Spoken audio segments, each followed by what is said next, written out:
أبراج مستحيل تسامح حتى لو بتحبك. الأبراج دي لو وجعتها أو كسرتها أو سبتها أو خنتها أو غدرت بيها أو قلت من كرامتها، عمرها ما هتسامحك حتى لو كانت بتحبك حب كبير جدا.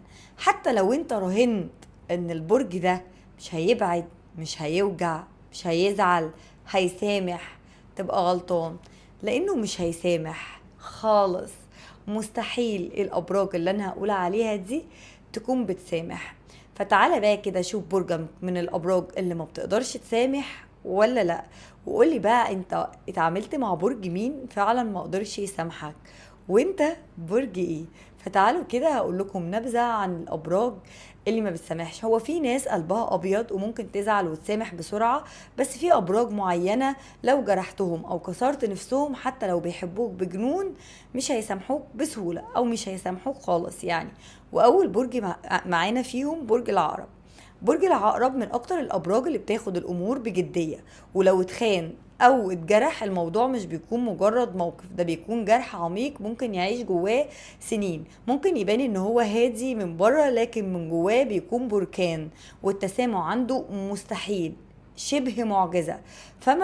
يعني ما تفكرش ان ممكن برج العقرب يسامحك، لانه للاسف عمره ما هيسامحك. تاني برج معانا برج الثور. برج الثور طيب وبيحب الاستقرار، بس لما بيتأذي بيقفل الباب بقوة، وبيحس ان اللي كسرت قلبه او اللي كسر قلبه او خان ثقته مش يستاهل ان هو يدخل حياته تاني، وعشان كده نادر جدا ان هو يسامح، نادر جدا يعني مستحيل يسامح. برج العذراء. العذراء بيضايقك في التفاصيل كلها وعنده ذاكرة قوية جدا جدا.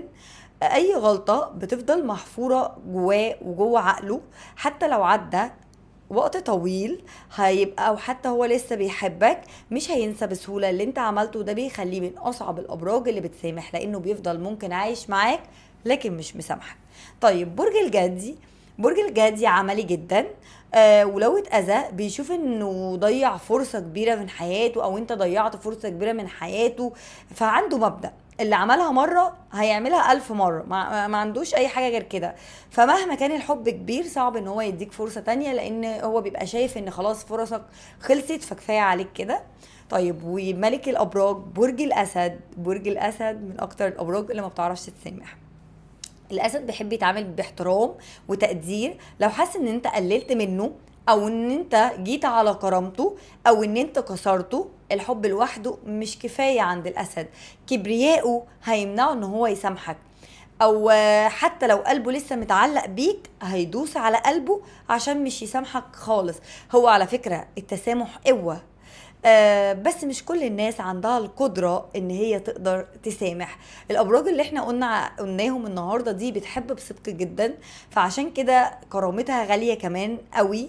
فثقتها وكرامتها اغلى من حبك. فحاول ان انت ما تكسرش الابراج ديت ولا توجعها عشان ما تخسرهمش، لانهم بجد لو انت بعدت عنهم فانت خسرتهم.